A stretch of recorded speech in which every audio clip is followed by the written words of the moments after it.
Marianne, you've said before that we have more faith that cancer kills than God heals. I love that. It's so true. How can we get more people to have total faith in the loving force that moves the universe? Well, first of all, I don't think that our job is to get other people to think anything or to do anything. I don't think that our thought should be, how do I get the message out? I always think, how do I get the message in? We teach by demonstration. And so I think sometimes we're too concerned with the horizontal. How can I get a lot of people to think this way? Which really tempts us to dumb down a message and so forth. The issue is to go vertical, to go as deep as you can into your own understanding. And that itself is a force multiplier because so many people are seeking to do that. That's what creates a kind of resonant field. You know, the world doesn't change because the majority gets it. The world changes because of a critical mass changing on a very deep level. So I don't think that any of the ideas of deep spirituality and deep consciousness or anything we're trying to get other people to see. We're trying to have a deeper conversation, those of us who are in the conversation, and then anybody who is leaning into that conversation will find us. Just speak your truth. It kind of corrupts you to do otherwise. You say in A Return to Love that forgiveness is the ultimate preventative medicine and the greatest healer. Can you speak to that? Yes, and also, would you like me to go back to that whole concept of faith that we were just talking about when you said more faith in cancer than faith in the power of God to heal us? Faith is an aspect of consciousness. People say, well, I don't have faith. But actually, everyone has faith of some kind. You either have faith in possibility or you have faith that that possibility doesn't exist. And in a way, we have more faith in the power of cancer to kill us than we have faith in the power of God, the power of miracles, the power of infinite possibility, the power of any force other than what our eyes can see and our hands can touch to actually interrupt the power and the trajectory of disease. So this is just one of the many ways in which, as we change our thinking, we have such capacity to do nothing less than actually boost our immune systems. We now know that people who attend support groups, spiritual support groups, live on average twice as long after the diagnosis of a life-challenging illness. We know that people who are prayed for get out of intensive care units faster. You know, when you look at the statistics, when you look at the studies around prayer and meditation, if this was in a pill form, millions and billions of dollars would probably be invested in turning it to something usable in some utilitarian way that people could maybe profit from. So the idea of faith, the idea that there is no external power that we're talking about here, that there is an internal power that can do for us what we cannot do for ourselves, is a paradigm shift, as they say, that applies to something much more than just healing the body. It has to do with healing our lives. And it has to do with healing our lives because, you know, the word holy and the word whole are actually the same thing. The holy mind is the whole mind. And the whole mind looks at the material world as a kind of vast hallucination. The whole mind knows this world is not my home. My body is just a suit of clothes, but there's no place where my spirit stops. And in that sense, there's no place where your spirit stops. So there's no place where you stop and I start. Now, if I only look to myself to find myself, I'm thinking of myself as a separate being, and I think of you as a separate being. And to the extent that I'm a separate being, it's my mortal self, my personality self, and on that level I make mistakes. And if I only think of you as your body, then that's your mortal self, and on that level of your personality, you probably make mistakes too. Forgiveness is where I choose. It's a choice. It's a mental choice. Do I want to basically perceive you and know you and relate to you only on the level of personality? Or do I choose to extend my perception beyond what the physical eyes perceive to what my heart knows to be true? And that's what forgiveness is. It's a willingness to see beyond the veil.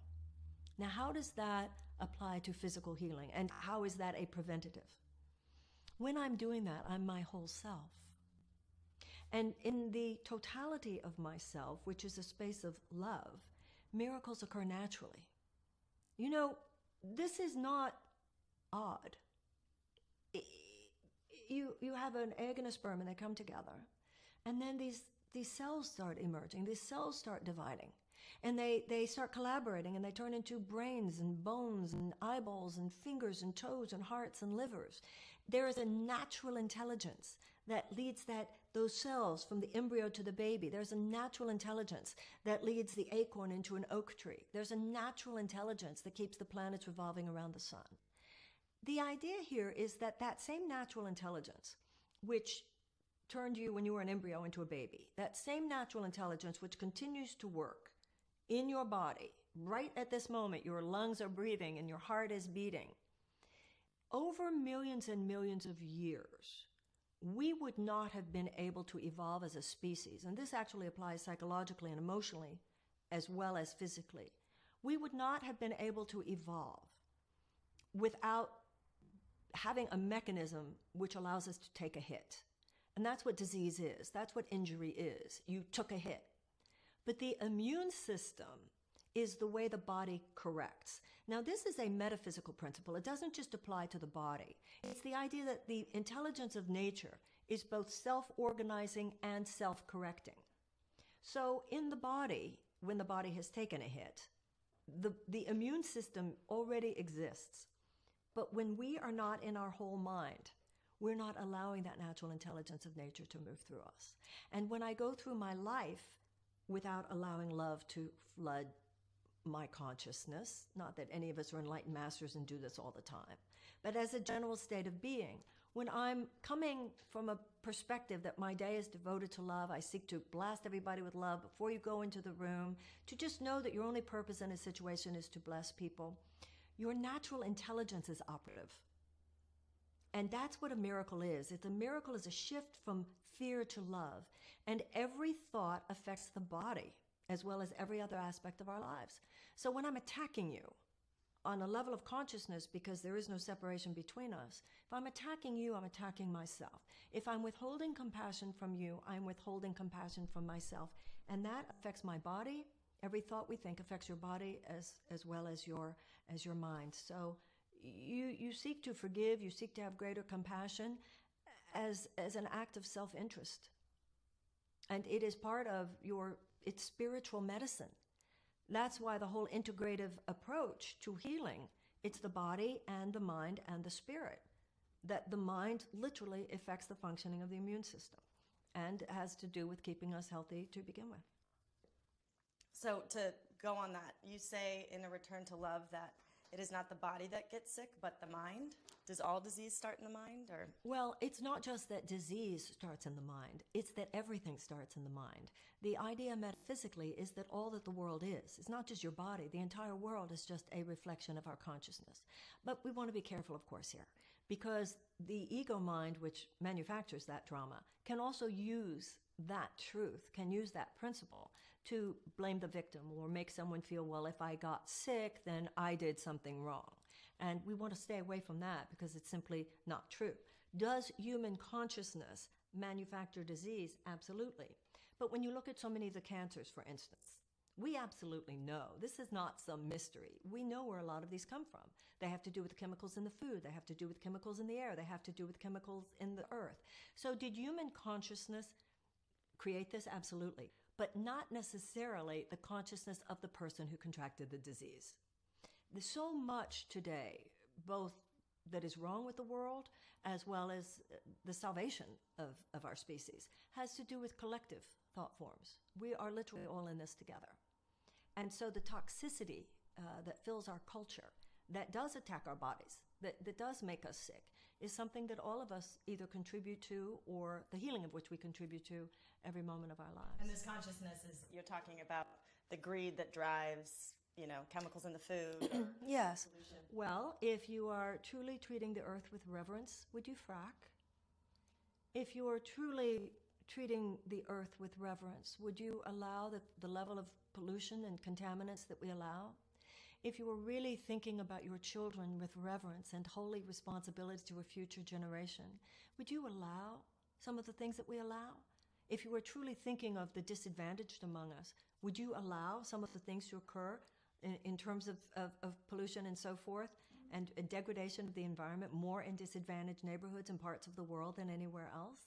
If your bottom line is short-term economic gain from huge multinational forces, then of course you are not putting love first.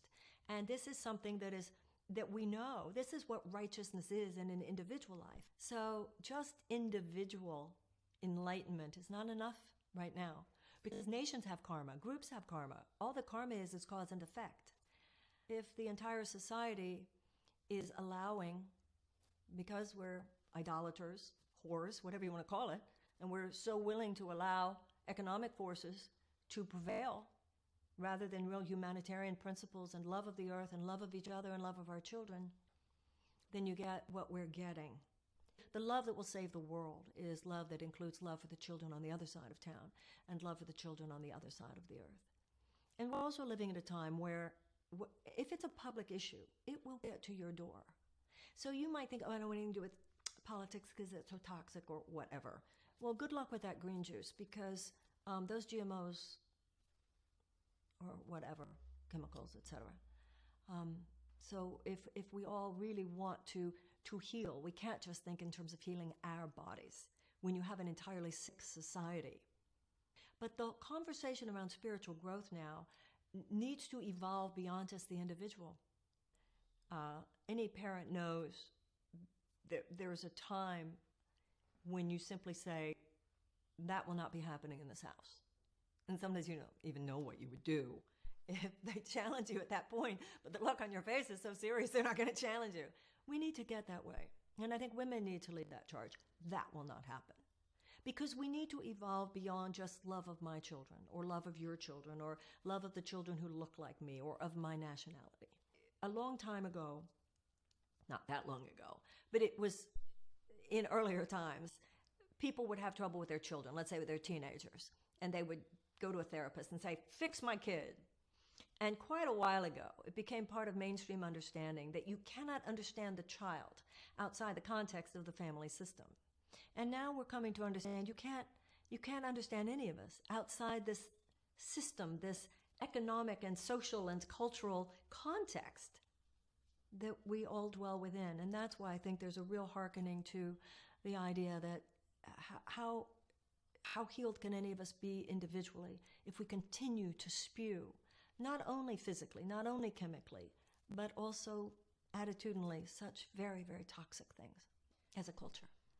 And to allow it, and to acquiesce to it, and to endure it, and to conspire with it, which far too many of us do. Do you think the most important thing, is it emotionally, like you said, forgiveness and self-love or acceptance? Like, what's the most important thing? First of all, this self-love conversation is really out of control. Where did we go from love thy neighbor to love thyself? It's like, what happened here? And all of a sudden, it's this platitude we're all supposed to love yourself, love yourself. You can't love yourself without loving other people. Now, it's true that it's also hard to love other people without loving yourself. But this idea that I'm going to love myself and then turn my attention outward. For one thing, from a spiritual perspective, you are more than you. If I'm only loving myself, me over here, that by definition is not the whole mind. That by definition is not the holy mind, because the whole mind is one in which my extending love to you is how I experience myself in my most healed and whole place. So that's first of all. So this idea that self-love is the answer, I love it how, old-fashioned selfishness has been rebranded self-care. So we want to be really careful, because even so-called spiritual principles can really be twisted. I think that meditation, when we wake up in the morning, most people, you wake up in the morning and we live in a world where we are constantly bombarded by a barrage of ultimate meaninglessness. And you have to, if you want to live a healed life, it involves a lifestyle decision. If you wake up in the morning, you take a shower, you take a bath, because you don't want to take yesterday's dirt with you out into the day. But if I wake up in the morning and I immediately go to television or radio or the computer or newspaper, and I'm taking in all the stress of the world, then I might cleanse my body, but my mind is carrying so much stress. So that's why meditating in the morning is as important as taking a bath, purifying your mind, purifying your consciousness, surrendering your unforgiveness, surrendering your blame, surrendering your every thought we think. Did you bless that person or did you blame that person? Did you focus on what's right in that person, or did you focus on what's wrong with that person? Were you grasping at somebody else to be a certain way that your agenda has set for them, or were you allowing people to be? Were you so obsessed about the future or the past that you missed the present? Because those are the thoughts that are diseased. And what it has led us to do is we become a culture in which we do not relate. We become a transactional rather than a relational culture. And why is that? Because we all got to get something, got to make it happen, got to get something. You know, if I hear one more person as you walk into a meeting and somebody says, okay, now what's our intention for this meeting? Now that sounds really good and trendy and new. It is really quite sick. Because what it's basically saying is, what do I want other people to do? What agenda do I have for this meeting that will then make me subconsciously figure out how I can manipulate them to do what I want? So the spiritual life is, you're not trying to make anything happen. You're seeking to be rather than to do. And out of that space of being, first of all, until you're in that space of being, you can't know what to do because you're not in your wisdom. In our stillness, we find our wisdom. We find our savvy. Otherwise, everybody lacks impulse control today. Everybody's got what the Jews call shpilkas. It's a Yiddish word. We're all like this. Nobody is in our center. And you know, the Course in Miracles has a really interesting concept here. It says, your body is not who you are. Your spirit is who you are. The body is like a suit of clothes. And the Course in Miracles says your birth was not the beginning of your life, but a continuation. And your death is not the end of your life, but a continuation. The Course in Miracles says when we relate to self as body, this is who I am. The Course in Miracles says this puts a stress on the body, that the body was not meant to carry, and that creates illness. The lighter I am, if I just go through life knowing, well, I'm just here to love, and I'm not saying we're all going to be enlightened masters on any given day, but you ground your consciousness through meditation, through prayer, through serious spiritual practice, that any given day you seek to be love's instrument, to answer love's call. That's your goal. Then it's not that you're in an attitude of self-sacrifice. That's the ultimate self-care. Because you know if there's something to do, you'll feel it. If there's something to say, you'll feel it.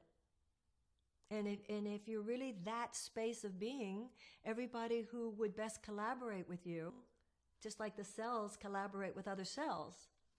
You know, in the body, every cell has a natural intelligence. And the natural intelligence leads the cell to collaborate with other cells so that together they serve the healthy functioning of the organ and the organism of which they're a part. Every once in a while, however, a cell disconnects from its natural intelligence. It goes insane. And basically it says, I don't want to. I don't want to collaborate with other cells to serve the healthy functioning of the spleen or the pancreas or the lungs. I want to go off and do my own thing and have my own kingdom over there with other cells who think the way I do. It's called cancer. It's called a tumor. It is a malignancy in the body, and it is a reflection of the malignancy that has infected human consciousness. That we all think there's no greater good than going off and doing our own thing, rather than a consciousness of real natural intelligence, divine intelligence, where how can I collaborate with you so that together we can be of greater service? So if someone close to you got diagnosed with cancer or MS or something, how would you counsel them? What would you say to them? Well, I think the most important thing that we all need to be in touch with is our own capacity for empathy and compassion. And the first thing that you say is that you're sorry. That's the first thing you say. That person who was just diagnosed does not need a lecture. And that's the space from whence all else comes. Because that spiritual medicine is not just above the neck. So you know, it's interesting because that holy mind, that natural intelligence, doesn't ask, what do I do, what do I say? It first seeks to be the presence of love and compassion in that person's life. If there's something for you to say, you'll be led from within to say it. There might be a book you recommend. There might be a meditation class you invite that person to. There might be a story that you end up telling them, but you don't heap on metaphysical data. That's not what it's about. I think there is a larger conversation that all of us are part of now that is the answer to any problem. That's the answer whether your problem is your physical body or your finances or your marriage is in trouble or your love affair. It's all the same answer to every problem, and that's a place in our mind and in our consciousness. But the most important thing is that we demonstrate it. So, once again, the issue is not how do I get the information out, it's how do I get the information in. And the deeper you go, and the more information you have, the more your radical availability to other people will make you of use. That's the prayer, dear God, may I be of use. May I be of comfort. And sometimes, the person who's just been diagnosed with an illness, the fact that you're going to just sit there with them while they cry, or maybe even crying with them. That's foremost, that you join people on that state of being, which is your own oneness with that person. Words are but symbols. It might be holding someone's hand. It might be, I'll go to chemo with you. A friend of mine had cancer treatment, and, the girlfriends, we all, there were shifts, and we all went. We got stupid books to read, and, you play the part that Spirit leads you to play. And there are many facets to a person's capacity to be brave and to be strong and to go through what they need to go through. I know it's so complex and there's not a blanket answer, but do you believe that the human body can heal from anything? I do believe that the human body can heal from anything, but once again, let's be careful.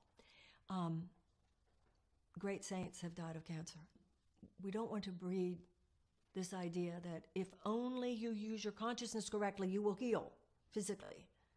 That's brutal. And it's inaccurate.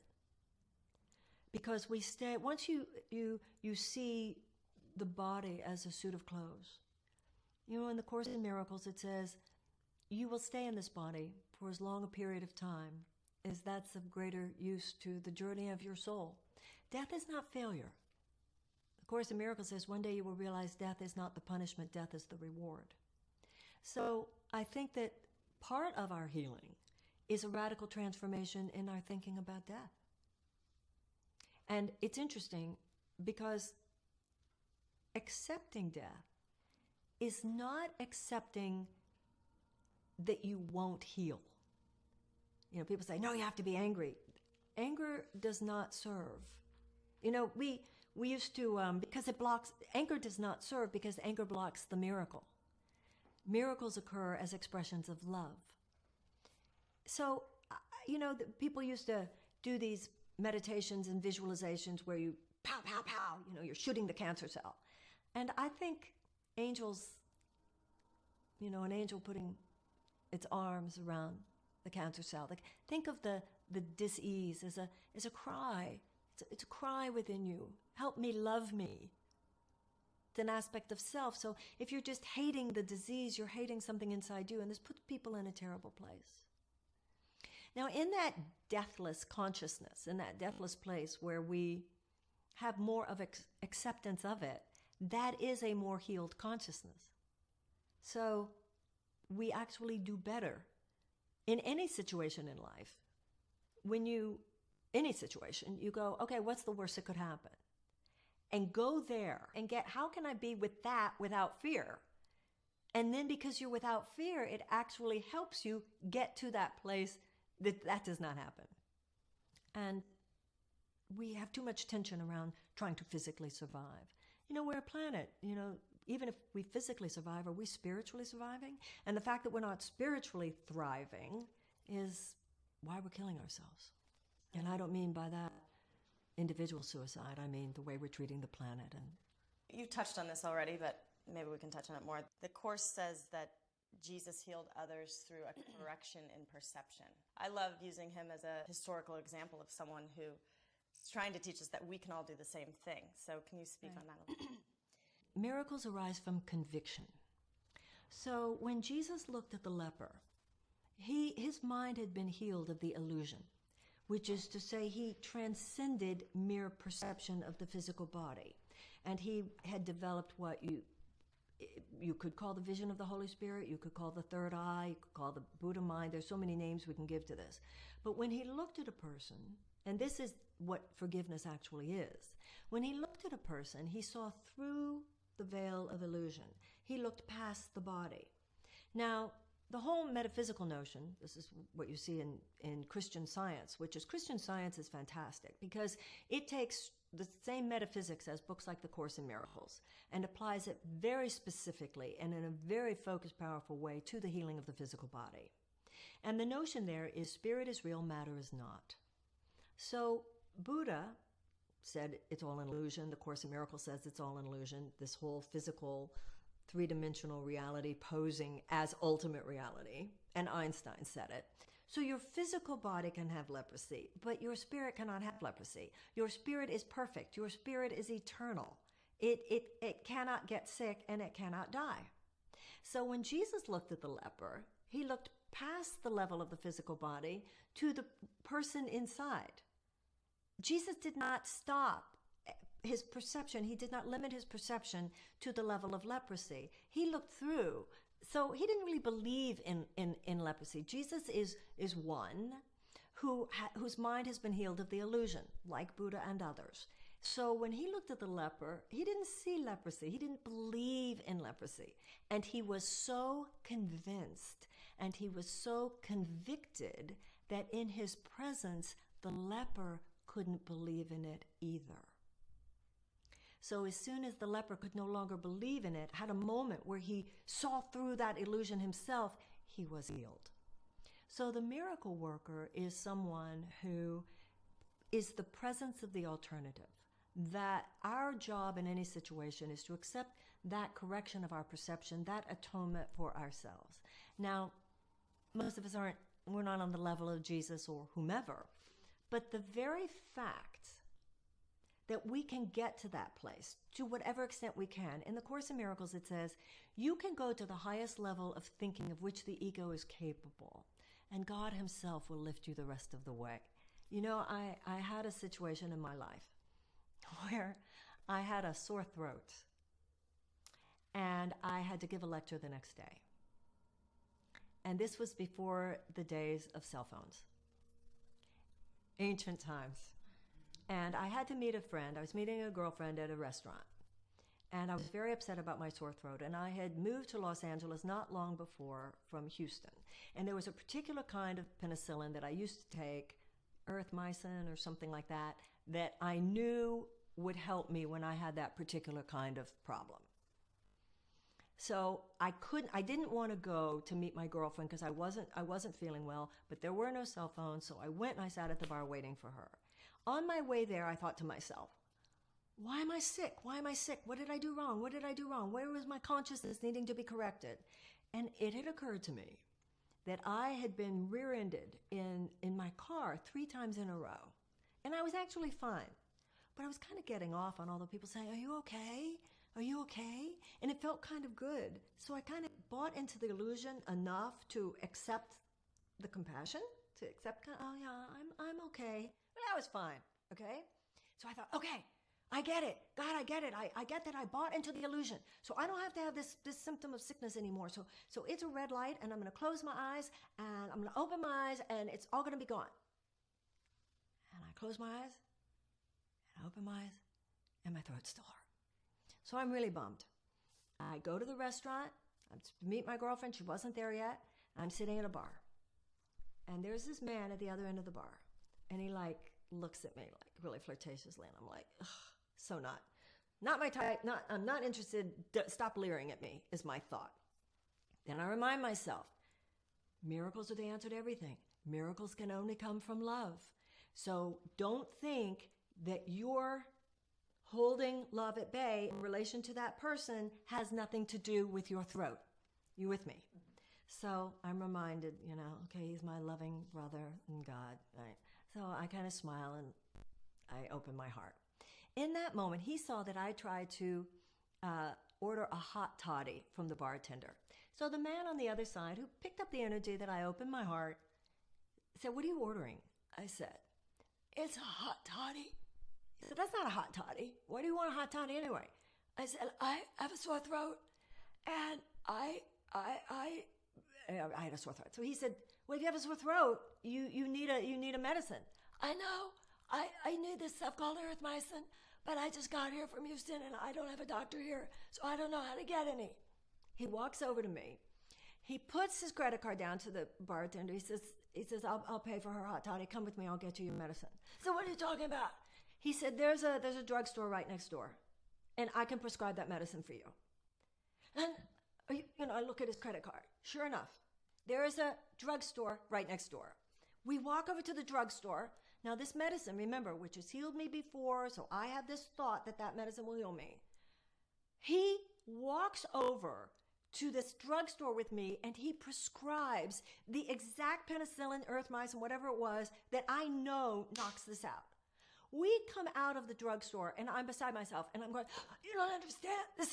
This is really a miracle. This is totally a miracle. Because, see, let me tell you what happened. I had the sore throat, but I knew it was my consciousness. I knew it was my consciousness, so I corrected my consciousness. I accepted the atonement. I told Spirit. And then what happened is that you appeared." And this man, at this point, takes out his business card. He says, "Lady, I'm a psychiatrist, and I have not prescribed erythromycin for 25 years, but you should come see me. Believe me, you need me." Now, so what happened there? What happened there was that the moment I correct, this is the self-correcting, self-organizing universe. So from a metaphysical perspective, the moment I did atone, the moment I did get, where was my consciousness? Where did my consciousness buy into the illusion and make me vulnerable to illness? As soon as I did that, the correcting mechanism of the universe was initiated. I am not enlightened enough that I can immediately go into the cessation of symptoms, but the universe immediately programmed events to allow for something to come into my life on the level I do believe in. And that's what medicine is. This is where the Course in Miracles is different than Christian Science. A radical interpretation of Christian Science says, therefore, do not take the medicine.